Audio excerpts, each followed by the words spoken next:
Mira cómo aman unos a otros. Y en el texto que vamos a estar estudiando hoy, Pablo, guiado por el Espíritu Santo, nos muestra esas cualidades o características de una vida entregada, de un cuerpo que realmente se está presentando a Dios como un sacrificio vivo. Jesús dijo que el árbol se conocerá por sus frutos. Y nosotros debemos de ver y buscar estos frutos, a ver si están en nuestras vidas, si somos un árbol fructífero o si estamos como esa higuera que Cristo maldijo porque no tenía frutos, solamente tenía hojas.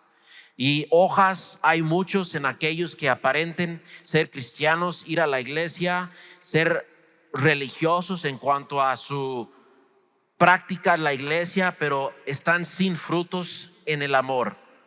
Y vamos a ver esos frutos así como lo define el Espíritu Santo. El amor no es algo que tú decides cómo quieres mostrar el amor a tu esposa, a tus hijos. No es conforme a tus caprichos o tu idea de cómo debes de amar a tus hermanos en la iglesia. La Biblia es lo que da la definición del amor y es para nosotros adquirir, es para nosotros conformarnos a lo que la palabra dice. Y por eso yo he dicho antes, hermanos, en exponernos a la palabra nos da responsabilidad.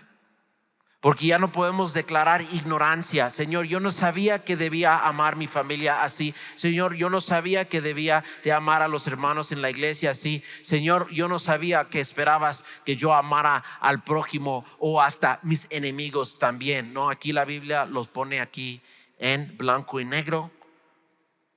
No solamente para nuestro entretenimiento, no es para nuestra conformación y transformación. Esta información no es solamente para crecimiento intelectual o información teológica, esta información es para nuestra transformación.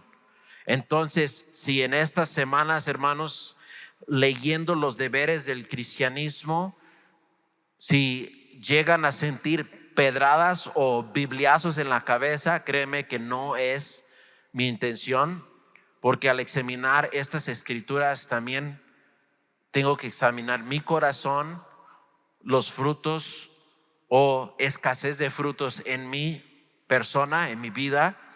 Y si Dios no está corrigiendo, exhortándote, tal vez no estás poniendo atención, porque no hemos llegado, como dice Pablo. Al final de su carrera, Pablo dijo: aún no he llegado a alcanzar aquel motivo por el cual Dios me alcanzó. Y si tú crees que ya has llegado en el sentido del amor, cuidado, cuidado. Vamos a leer el texto del verso 9 al 13, orar y empezar a escudriñar verso por verso. Romanos 12, verso 9. El amor sea sin fingimiento, aborrecer lo malo, seguir lo bueno. Amaos los unos a los otros con amor fraternal. En cuanto a la honra, prefiriéndoos los unos a los otros. En lo que requiere diligencia, no perezosos, fervientes en espíritu, sirviendo al Señor, gozosos en la esperanza, sufridos en la tribulación, constantes en la oración, compartiendo para las necesidades de los santos, practicando la hospitalidad.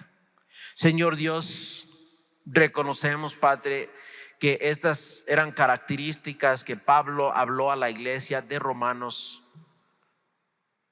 gentiles y judíos, igual delante de ti por pura misericordia, como nosotros nos encontramos hoy.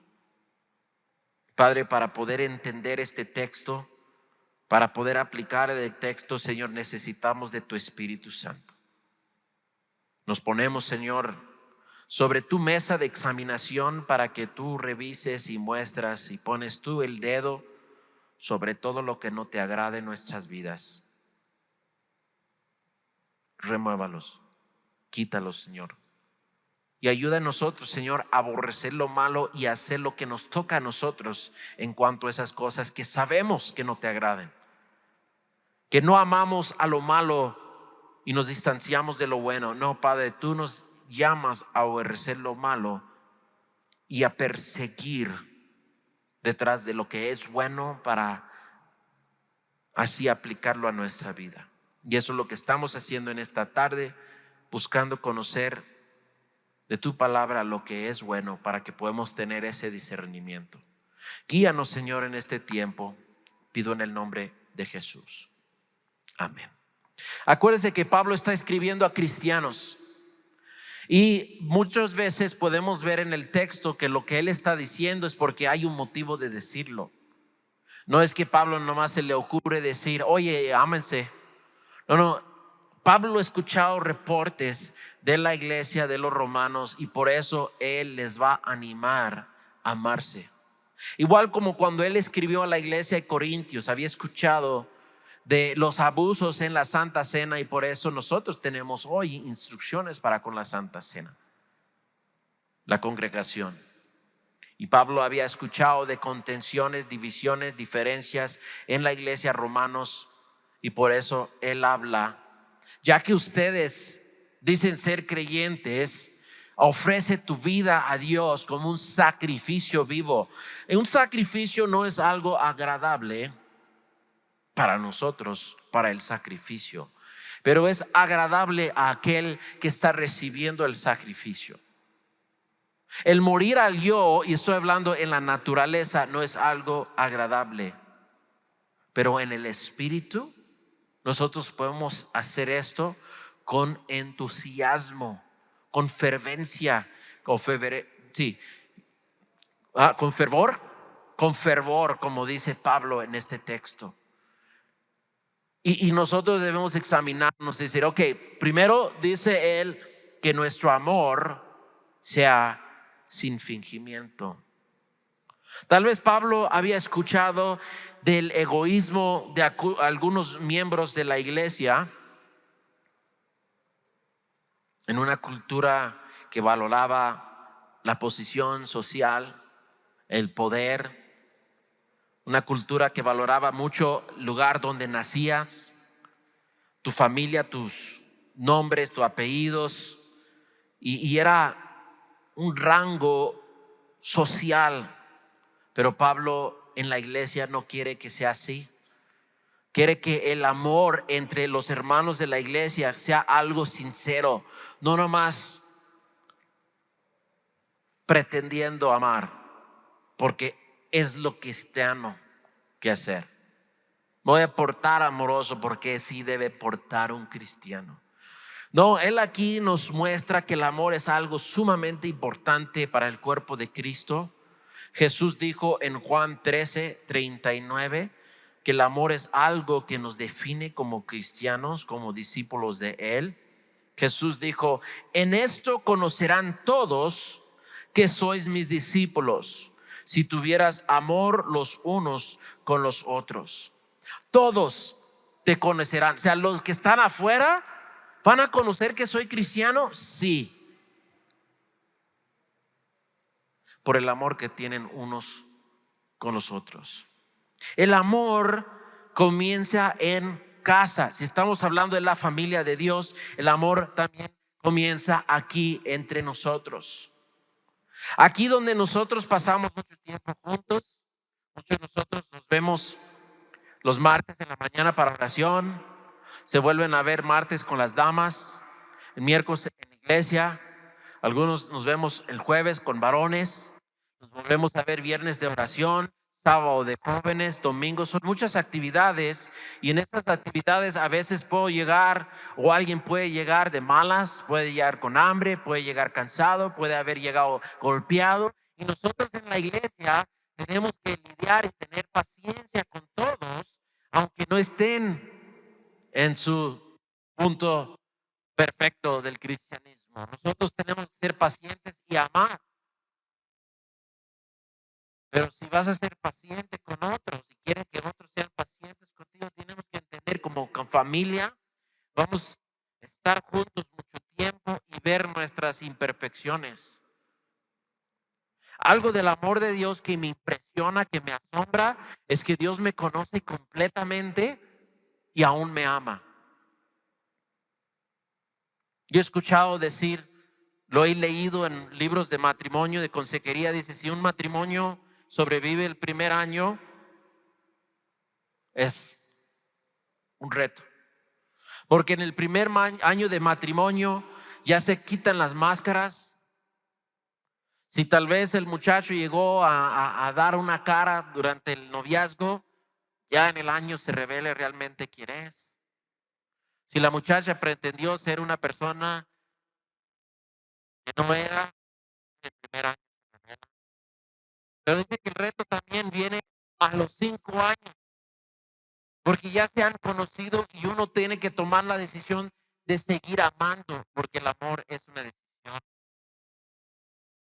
El amor es una actitud de portarse amorosamente por voluntad propia, a pesar de las imperfecciones. Entonces, amarnos aquí, hermanos, es amar y sin fingimiento.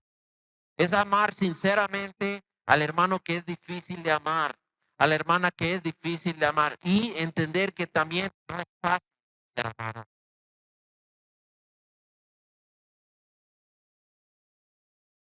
Tal vez tú puedes ver que no te encuentras de amar, tal vez fuera de una vez aquí puede ser difícil amarme. Que solo ser así, porque a veces hasta y esto y el aquello.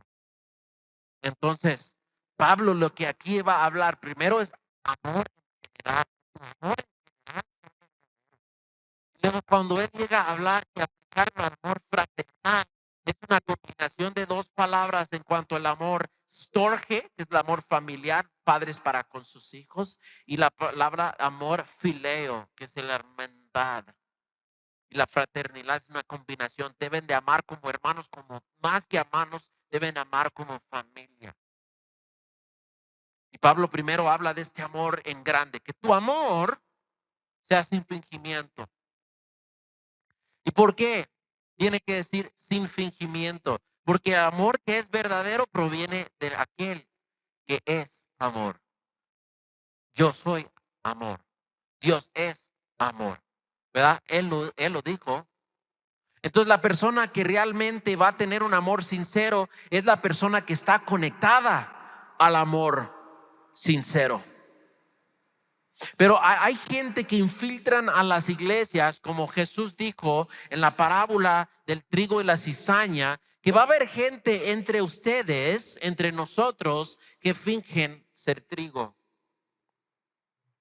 lobos vestidos de ovejas. Entonces Pablo dice, examínate si tu amor sea sin fingimiento, que sea amor puro, amor sincero, sin egoísmo. En Juan, primera de Juan 4:8, el apóstol del amor, como fue conocido, el apóstol Juan, dijo esto en cuanto al amor. Primera de Juan 4:8 dice, el que no ama no ha conocido a Dios, porque Dios es amor.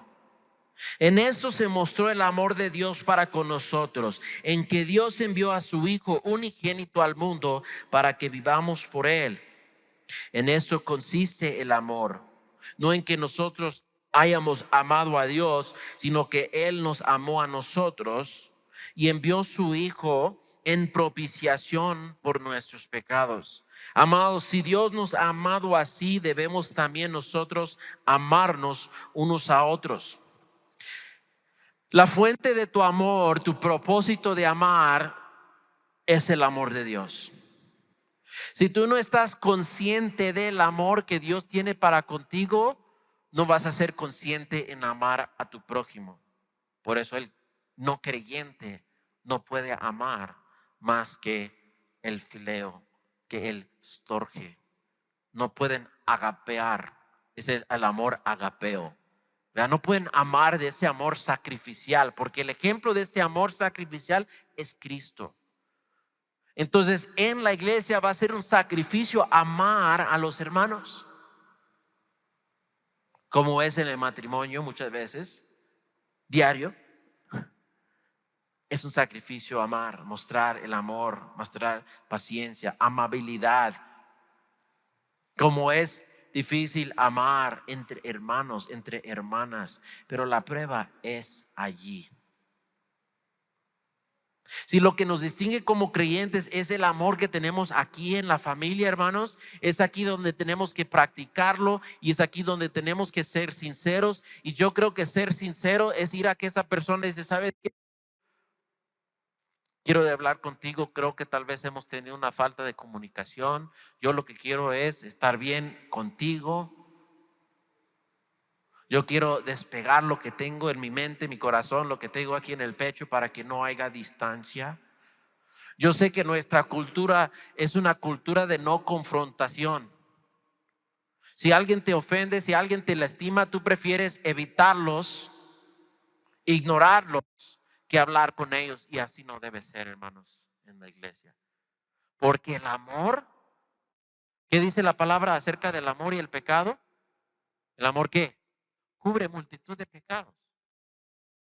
El amor de Dios no solamente cubrió, sino borró nuestro pecado. Entonces, si veo amor, si veo pecado en un hermano, ¿cómo es que voy a cubrirlo?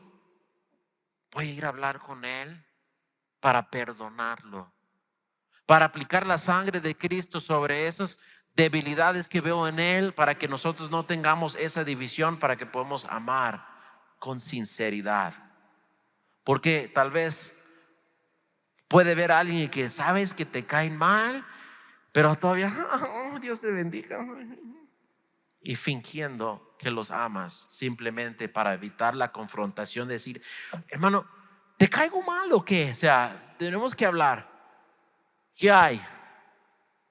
Porque aquí me saludas así como una sonrisa media y yo también, porque sé que tal vez hay algo aquí.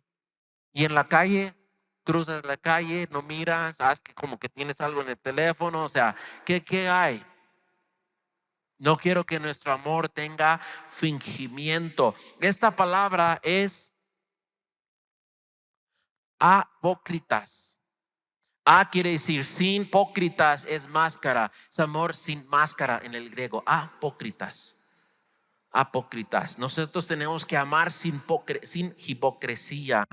Les he dicho antes, la palabra hipócrita viene de un griego término en el teatro cuando usaban máscaras en sus teatros.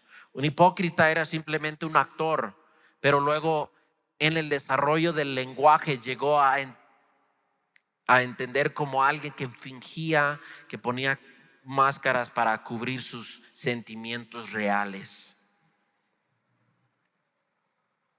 Amor sin fingimiento.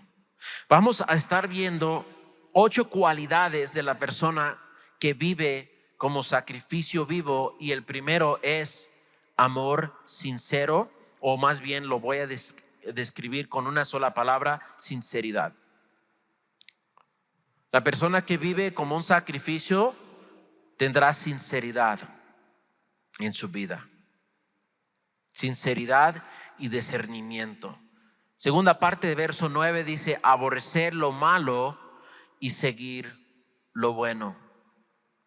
Para aborrecer lo malo tenemos que poder identificar lo malo, que requiere discernimiento.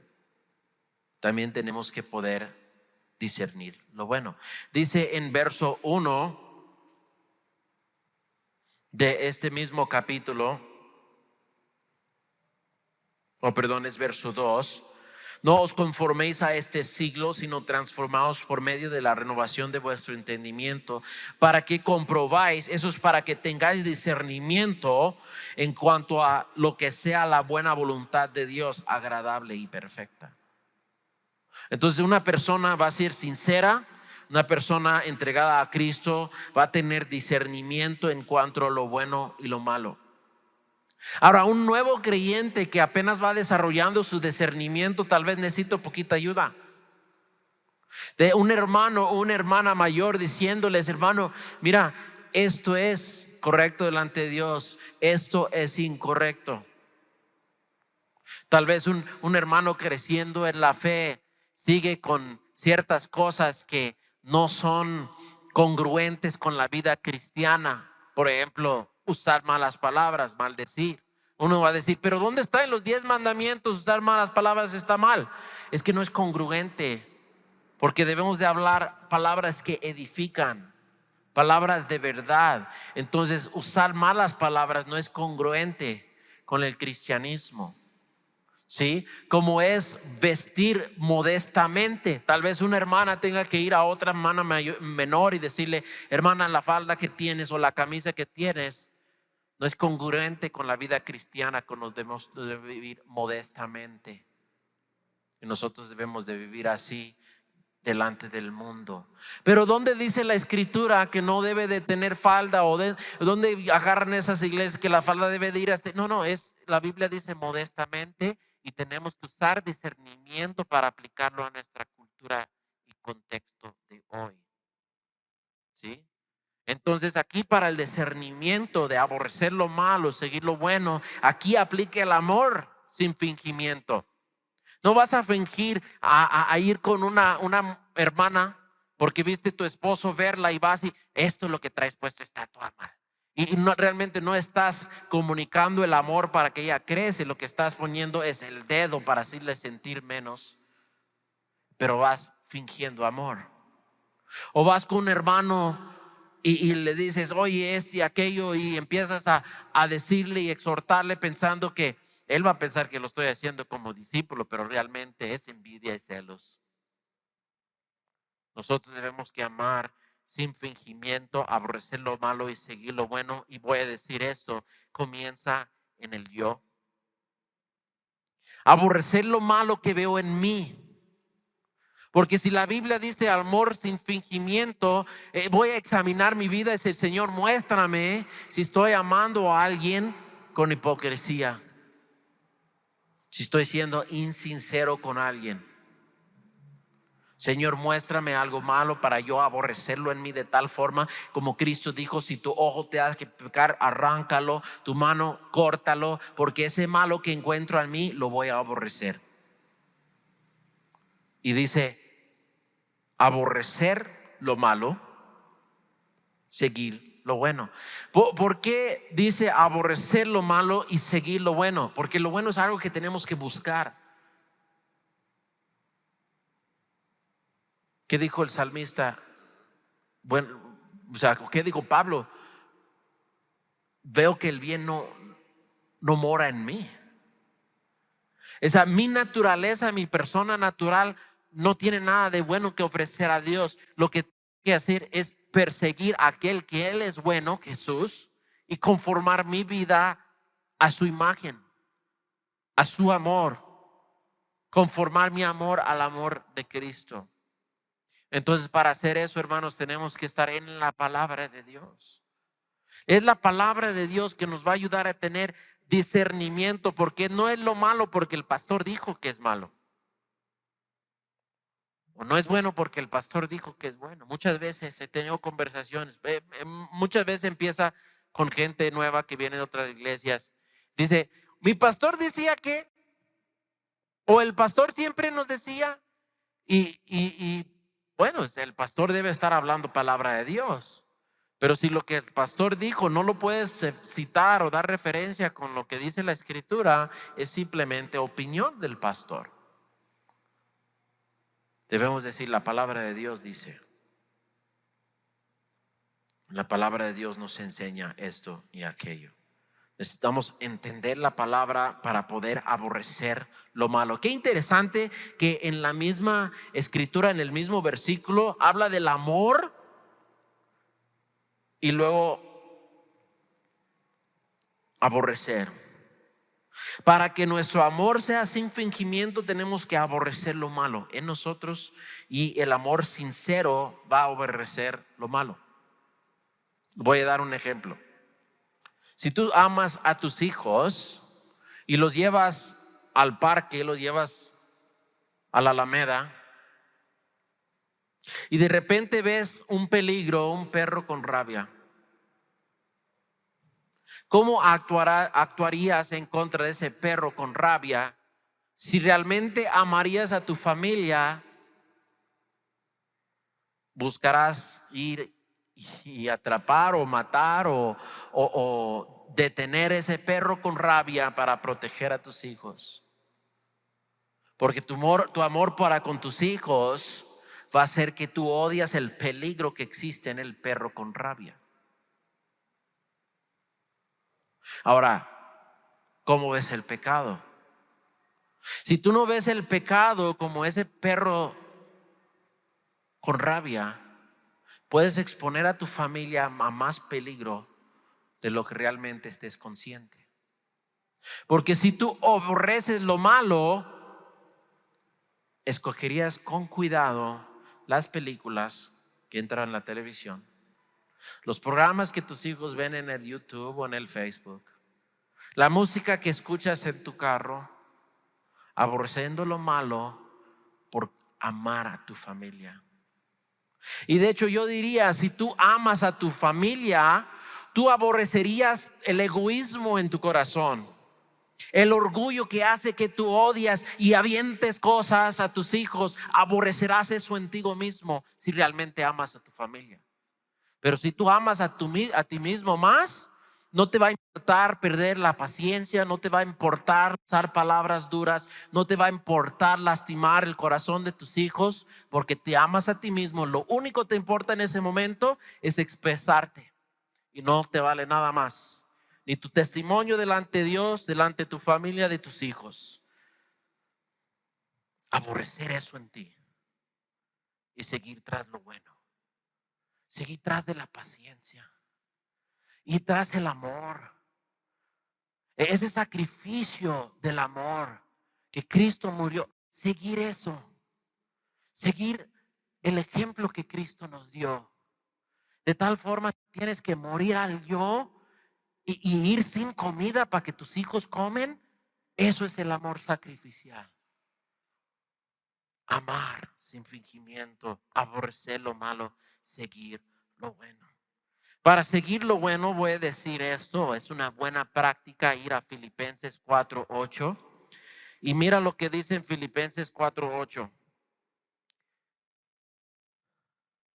Por lo demás, hermanos, todo lo que es verdadero, todo lo que es honesto, todo lo justo, todo lo puro, todo lo amable, todo lo que es de buen nombre, si hay virtud alguna, si hay algo digno de alabanza, en esto pensar. Esto es llenar nuestra cabeza, transformar nuestro entendimiento y pensar lo que es verdadero, lo que es honesto, lo que es justo, lo que es puro, lo que es amable, lo que es de buen nombre, lo que tiene virtud, lo que es digno de alabanza, y pensar en esas cosas. Si está entrando por la televisión, fornicación, adulterio, egoísmo, ambición, si permites que esas cosas entran en tu casa, en tu vida, en esas cosas vas a estar pensando.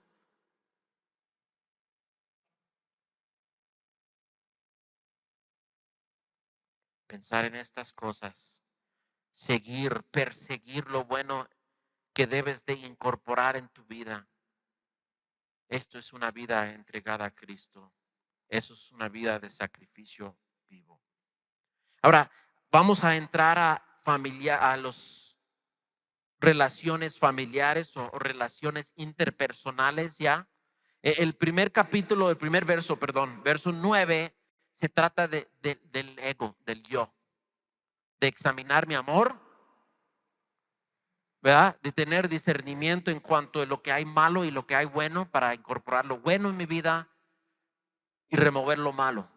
Y ahora, ¿cómo debo llamar mis relaciones interpersonales? Empieza en verso 10.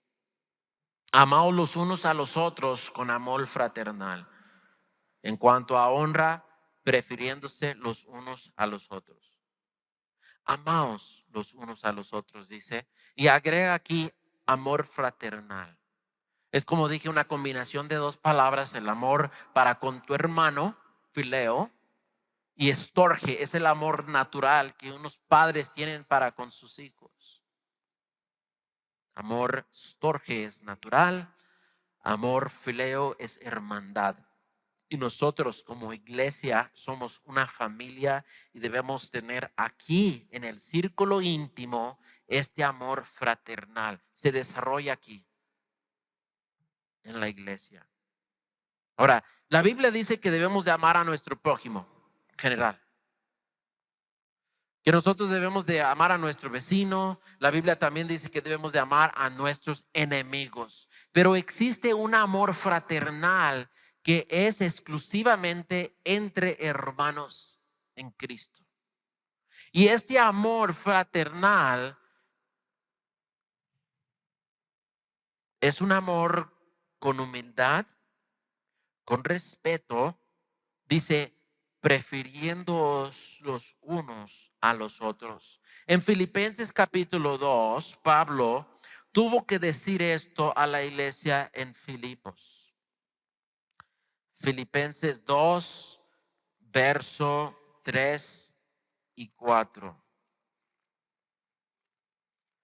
Dice, completar mi gozo sintiendo lo mismo, teniendo el mismo amor, unánimes, sintiendo una misma cosa. Nada hagáis por contienda o vanagloria, antes bien con humildad, estimando cada uno a los demás como superiores a él mismo, no mirando cada uno por lo suyo propio, sino cada cual también por lo de los otros. Eso es lo que describe el amor ágape, el amor fraternal que debe existir en la iglesia. Es dar preferencia a los demás. Porque el mundo te dirá, primero tienes que aprender a amarte a ti mismo y luego puedes amar a tu prójimo. La Biblia no nos enseña eso. La Biblia enseña que ya amamos a nosotros demasiado. Lo que tenemos que aprender es amar a otros así de tal manera como te amas demasiado. Siempre estás pensando en ti mismo, siempre estás cuidando tu salud, siempre estás cuidando tu tiempo. Bueno, debes de estar cuidando tu tiempo, tu talento, tus cosas y así cuidar el tiempo de otros, las cosas de otras personas. Si alguien te presta algo, ¿lo cuidas como si fuera tuyo? Así mi padre me enseñó. Porque tal vez no te costó algo a ti, pero le costó algo al que te lo prestó. Y aunque te lo presta gratis, cuídalo mejor, como si fuera tuyo. ¿Cómo te sientes cuando te citan con el doctor y ellos te dicen a las 2 y llegas y no te atienden hasta las 2:15? ¿Cómo te sientes? Como que podía haber llegado a las 2:15, o sea, tenía otras cosas que hacer, podía haber hecho aquí al banco, podía haber hecho esto y el otro. Sientes como que no valoraron tu tiempo. Y el amor fraternal expresado en cuanto a cómo cuidas el tiempo de otros es llegar a tiempo. Si quedaste con alguien de que los iba a ver a la 1 de la tarde, no es la 1:15. Si la reunión comienza a las 6, respetar el tiempo de otros es llegar a las 6. Porque tal vez no comenzamos el servicio hasta las 6, pero desde la mañana hay gente preparando para recibirlos aquí a las 6, para comenzar en tiempo. El grupo de alabanza ha apartado su tiempo para poder estar aquí y ensayar y tener el tiempo de comenzar a las 6. Y eso debe ser una práctica, una disciplina en la iglesia. Y si no lo haces aquí en la iglesia, no lo vas a hacer en el trabajo. Pero yo me aseguraría, si examinaría sus horas en el trabajo, ustedes llegan a tiempo, la mayoría llegan a tiempo, a menos que trabajas por otro jerezano y no llegas a tiempo. Pero debe de llegar a tiempo. ¿Por qué? Porque tu trabajo depende de que llegues a tiempo. ¿Por qué no valoras el tiempo de la iglesia así como valoras tu trabajo? El amor fraternal es cuidar las cosas de otros, el tiempo de otros, el talento de otros. llegar tarde para el tiempo de la alabanza. No me importa si han practicado, si han usado su tiempo de ensayar para empezar a las 6. No me importa, no me gusta tanto la alabanza. Yo llego a las 6:15. Pero cuando vas al Sinópolis para ver una película, vas 15 minutos temprano para poder comprarte tus palomitas y tu soda y sentarte en un buen lugar antes que empiece la película. ¿Lo haces con otras cosas? Si el partido va a empezar, vas y compras tus Doritos, tu crema, tu soda para sentarte que el partido de los Chivas o del América empieza a la tal hora y no te lo vas a perder. ¿Por qué no lo haces con las cosas del Señor? No voy a decir el tiempo del Señor, voy a decir el tiempo de tus hermanos. ¿Sí? Te dije que iba a haber pedradas, pero vamos a continuar. Amén.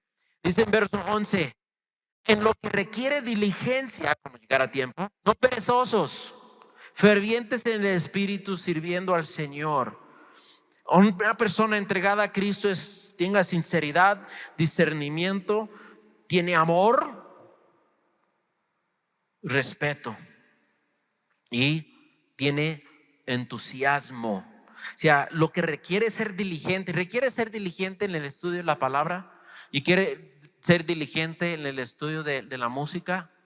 Requiere ser diligente en las cosas en que nosotros servimos al Señor. No servimos al Señor con el tiempo extra y a ver si tengo chance de estudiar el domingo, a ver si tengo chance de practicar la música, a ver si tengo, saber. No, debemos de dar al Señor diligencia en lo que requiere diligencia.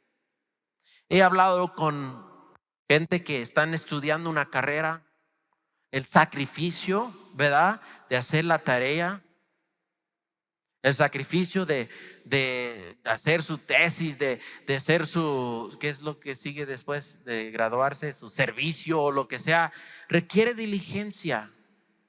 Y si ofrecemos diligencia en las cosas del mundo, ¿cuánto más debemos de ser diligentes en las cosas del Señor? Eso sí tiene valor eterno. Si te dan una carrera de abogado y sirves como abogado 30 años, qué bueno que seas diligente como abogado o como médico o como ingeniero o como talabatero, que seas diligente en lo que te toca.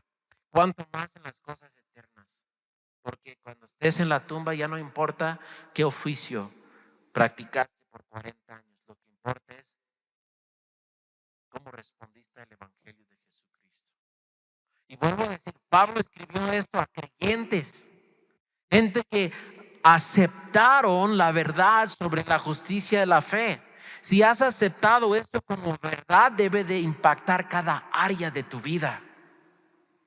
Debe de penetrar tu vida, que seas una persona sincera, una persona llena del amor de Dios, una persona que sea diligente y que sea alguien que sabe discernir, alguien que respete a los demás, respeta sus cosas, respeta tus tiempos y que tenga entusiasmo, porque dice fervientes en el espíritu sirviendo al Señor.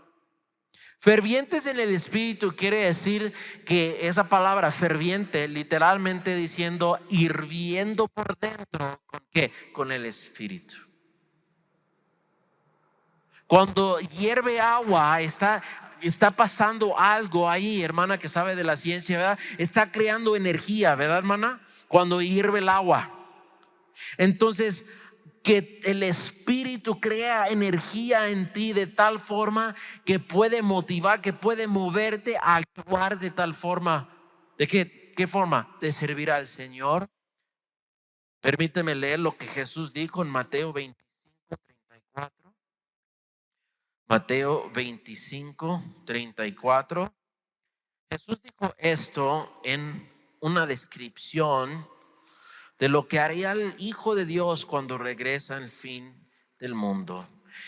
Mateo 25:34 dice: entonces el rey dirá a los de su derecha: venid benditos de mi Padre, heredad el reino preparado para vosotros desde la fundación del mundo, porque tuve hambre y me diste de comer, tuve sed y me diste de beber, fui forastero y me recogisteis, estuve desnudo y me cubriste, enfermo y me visitasteis enfermo y me visitasteis, en la cárcel y viniste a mí. Entonces los justos le responderán diciendo: Señor, ¿cuándo te vimos hambriento y te sustentamos? ¿O sediento y te dimos de beber? ¿Y cuándo te vimos forastero y te recogimos? ¿O desnudo y te cubrimos? ¿Cuándo te vimos enfermo o en la cárcel y venimos a ti? Respondiendo el rey les dirá: de cierto os digo, en cuanto lo hiciste a uno de estos mis hermanos más pequeños, a mí lo hiciste. Hermanos, sirves en la iglesia con fervor cuando te das cuenta que tu servicio hacia tu prójimo, hacia tu hermano en Cristo, es servicio hacia Dios. ¿Sí? El hermano que practica el instrumento, el hermano que practica para predicar, si lo hace para con el Señor, lo debe hacer con un entusiasmo, con una energía, con un celo para las cosas del Señor. O sea, no debemos de tomar ligero lo que hacemos para el Señor. Y nomás estoy dando dos ejemplos, el de alabanza y de la enseñanza. Pero nosotros, si venimos un sábado para limpieza, barrer para el Señor, trapear para el Señor, quitar las telarañas, desempolvar aquí el altar para con el Señor. Igual como cuando estás afuera de este lugar y ves a alguien que necesita escuchar del amor de Dios, que necesita una muestra de caridad, hazlo para con el Señor. Si ves a alguien necesitado, de ver, no, si tengo unos pesitos de a uno, de a dos, porque nomás tengo los grandes de a 10 y no quiero darlos como para el Señor. La Biblia dice que el que da al pobre presta al Señor. ¿Qué, nomás prestarías al Señor un peso o dos? No, todo lo que tengo es tuyo, Señor. Lo hacemos para con el Señor. Dice: en cuanto a lo que requiere diligencia, no perezosos. O sea, lo que sabes que debes de hacer para Dios, hazlo con entusiasmo, ferventes en el espíritu. No sé si alguna vez has dicho a uno de tus hijos: ve, limpia tu cuarto. Ya muy sin ganas. Ahí recoge tus cosas. Pero dices: oye, puedes jugar en internet o puedes jugar con el PlayStation una hora antes de ir a la escuela. Y ahí lo hacen y lo enchufan, y mira con qué esa fervencia que se hacen lo que les gusta hacer. Con ese fervor debemos de servir al Señor. ¿Qué dice debemos de hacer? ¿Qué dice que debemos de tener? ¿Qué actitud debemos de tener? Verso 12: gozosos en la esperanza, sufridos en la tribulación, constantes en la oración. Oye, para estar gozosos en la esperanza, para tener paciencia en la tribulación, se ocupa primero lo último: constantes en la oración. Es perseverar en la oración. La oración no es lo que haces simplemente para decir unas palabras rápidas antes que se enfría la comida. Si así ves la oración, mejor no ore antes de comer, porque tu oración sería con fingimiento. Orar realmente agradeciendo a Dios que tiene comida en el plato, porque hay millones de gente que hoy no tienen platos como nosotros tenemos aquí.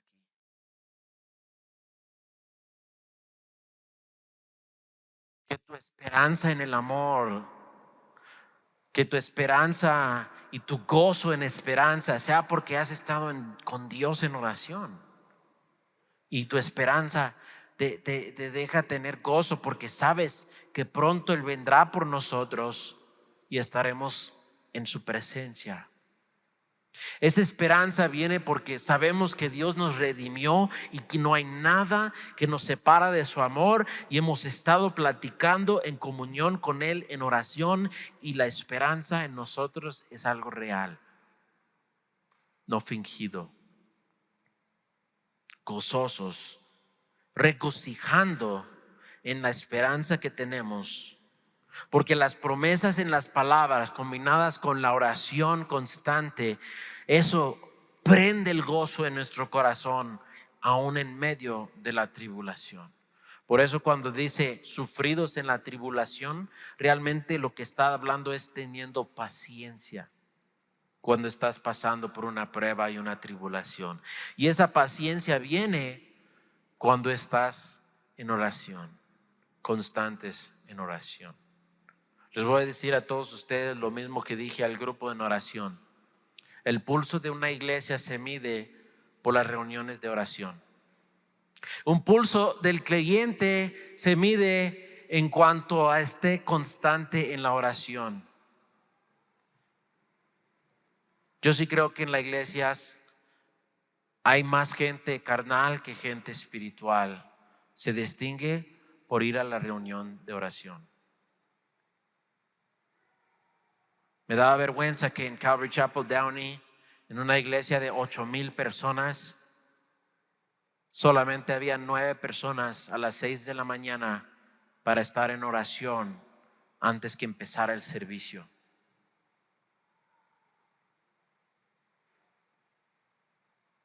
Pero no puedo decir que tengo orgullo aquí de nuestras reuniones tampoco. Porque a las 6:30 de la mañana, cuando somos 3 o 4, eso mide el pulso de la iglesia y parece que estamos en cómatos.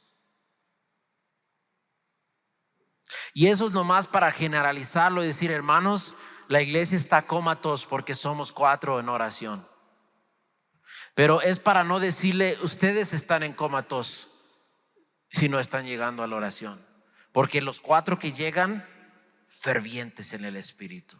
De los demás, tal vez no tienen problemas, no tienen preocupaciones, no tienen tribulaciones, están llenos de esperanza, están llenos de paciencia y ya como rebosan de esperanza, no hay que llegar a oración porque ya lo tienen todo. Pero yo creo que realmente lo que está mostrando es la ignorancia por la necesidad de oración. Y lo digo con todo el corazón. Me duele como pastor ver la indiferencia en cuanto a la oración. Un pastor dijo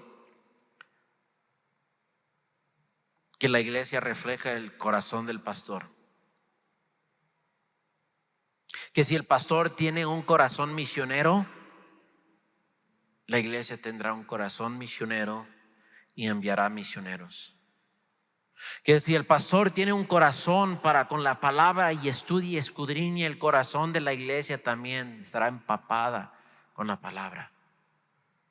Que si el pastor tuviera un corazón de oración, la iglesia también. Pero rechazo esa aplicación del pastor porque creo que les he mostrado el corazón misionero, el corazón por la palabra de Dios y corazón de oración, pero no ha habido imitadores de la fe. Puedo decir como Pablo dijo, mis manos están limpios de tu sangre, porque no he recusado de hablarles de la verdad. Ya ustedes deciden si quieren ofrecer sus vidas en sacrificio vivo o no. En cuanto a mí, lo he modelado. No perfectamente, en mis debilidades y mis flaquezas he tratado.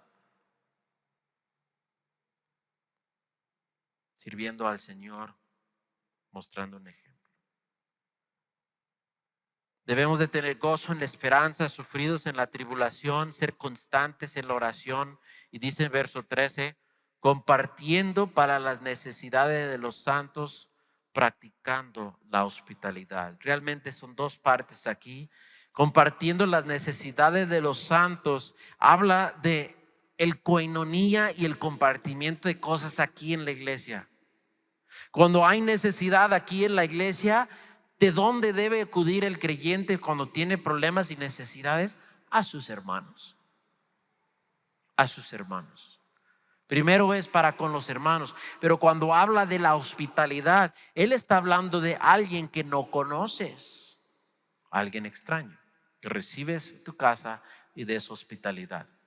Ahora, Pablo tal vez está hablando en el texto que en ese tiempo muchos maestros itinerantes viajaban de una ciudad a otra y les daban alojamiento con la iglesia, y era una forma en que la iglesia mostraba hospitalidad.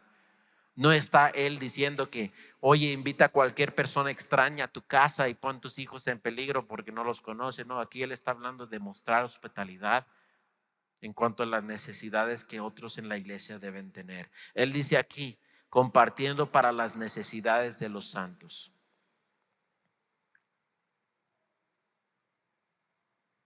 Hay muchas necesidades en el mundo en que estamos viviendo, hermanos. Cuando Judas se enojó porque habían quebrado ese vaso de alabastro y los pusieron en los pies y en la cabeza de Jesús, y Judas dijo, Señor, eso podía haber sido vendido y darse a los pobres. Jesús dijo, los pobres siempre lo vas a tener, pero no siempre va a tener a mí. O sea, no siempre va a tener mi cuerpo presente para mostrar esa honra y respeto. Y déjeme decirles, si es igual hoy aplicando a lo espiritual, no siempre va a tener tu hermana, tu hermano en la fe contigo. ¿Sí? Yo puedo recordar de hermanos y hermanas que hemos perdido por cáncer, por enfermedad, por edad, que ya no están con nosotros. Sí, yo les he compartido muchas veces cómo me bendijo una hermana que se llama Linda Harper. El amor que ella tenía para con Dios pasando por cáncer y cómo ella tenía un gozo.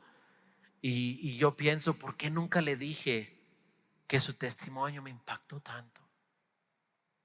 Oraba por ella y siempre decía, ay, hermana, siempre contenta, siempre con sonrisa. Sí, pero si pudiera yo hablar con ella hoy, si tuviera todavía ella aquí en la tierra, le hubiera dicho, hermana, tu testimonio ha cambiado mi vida y ha cambiado la forma que yo veo la enfermedad y la tribulación. Ella es la que me impresiona de tal forma que todavía uso esta aplicación cuando ella me dijo, pastor, yo sé que Dios me va a sanar perfectamente. Cuando esté en su presencia ya no va a haber dolor, ni llanto, ni sufrimiento. Y esté en la presencia de Dios, Él me va a sanar perfectamente. Pero igual si Él me quiere sanar temporalmente, curándome del cáncer, estaría agradecida. Y yo le dije, ¿cómo es eso de que te sana? Sí, porque Lázaro, Cristo lo resucitó y eso fue una sanación temporal, porque luego volvió a morir. Lázaro no está caminando hoy en día 2000 años después en Jerusalén. Él volvió a morir. Esa resurrección temporal representa la resurrección eterna que Dios va a hacer con nuestras almas. Entonces ella es la que me impresionó tanto que he podido usar esas palabras de ellas para consolar a gente que estén en su lecho de muerte. Si Dios te sanará aquí, te levantará de esta cama, sería solamente una sanación temporal. Pero estoy pidiendo que Dios te dé la certeza de una sanación permanente y perfecta en su presencia. Por eso vengo a compartirte el amor de Cristo que quiere salvar tu alma. Entonces, si tuviera aquí a la hermana Linda, mostraría mi aprecio, mi amor para con ella en cuanto a ella me afectó. Entonces Jesús dijo, los pobres siempre lo van a tener, pero no siempre van a tenerme a mí. Entonces, hermanos, siempre va a haber oportunidad para ayudar a la gente que estén afuera con sus necesidades temporales, tal vez con sus necesidades económicas, pero aquí entre hermanos debemos de cuidar y amar y ser bondades primero entre los hermanos de Cristo. Aquí el amor empieza primero, ¿sí? Como el amor en casa, aquí el amor en iglesia. Tal vez no volvemos a dar despensas así como solemos hacer los domingos para todos. Tal vez nomás tengamos en la bodega ciertas despensas disponibles para que alguien diga, pastor, necesito una despensa. Aquí está. Primero a la casa del Señor, la familia del Señor. Digo esto porque las finanzas han estado algo apretados últimamente. Y si tenemos que decir entre dar a gente que visitan una vez al mes o dar a la iglesia, yo optaría por dar primero a la iglesia. Pero si Dios da en abundancia de tal forma que hay para todos, continuamos. Continuamos haciendo lo que estamos haciendo, porque aunque vienen nomás una vez al mes, están escuchando la palabra de Dios. Y eso vale mucho más de lo que estamos pagando por las despensas. Pero nosotros debemos de compartir. Esa palabra compartir para las necesidades, muy pocas veces han venido a decir, ¿cómo puedo ayudar con las despensas? ¿Puedo dar una donación? Me impresionó cuando la iglesia estaba haciendo el comedor infantil y todo el tiempo que estaba haciendo el comedor infantil jamás me pidieron a mí dinero de la iglesia para el comedor porque ustedes compartieron para las necesidades del comedor. Y eso fue una bendición a mi corazón como pastor. Eso es lo que yo llamo una obra orgánica, porque la iglesia es la que sustentaba la obra. Ahora, puedo darles un complemento y a la misma vez una corrección. Habían más que decían, aquí está mi dinero, aquí está mi ofrenda, y menos los que decían, aquí están mis manos. Vengo a servir en el comedor, vengo a cortar cebolla, vengo a ayudar a cocinar, vengo a atender a los hijos, porque es mucho más fácil sacar y decir, aquí está, nomás no cuentas con mi presencia. Y les dije que iban a venir las piedras, pero lo digo con amor sincero. Porque he estado de rodillas para preparar este mensaje. He estado en oración para compartir esto con ustedes en amor. Vamos a orar. Señor Dios, te damos gracias. Aun cuando tu palabra es como espada de dos filos que penetra el corazón, sabemos, Señor, que tu palabra proviene de un lugar de amor, de tu corazón que es amor eterno. De ahí viene la corrección y la disciplina, porque tú nos amas demasiado para dejarnos como somos, llenos de lodo y de pecado, llenos de inmundicia. Y ese terrenal que existe en nosotros, Padre, tú nos has dicho que debemos de cortarlos.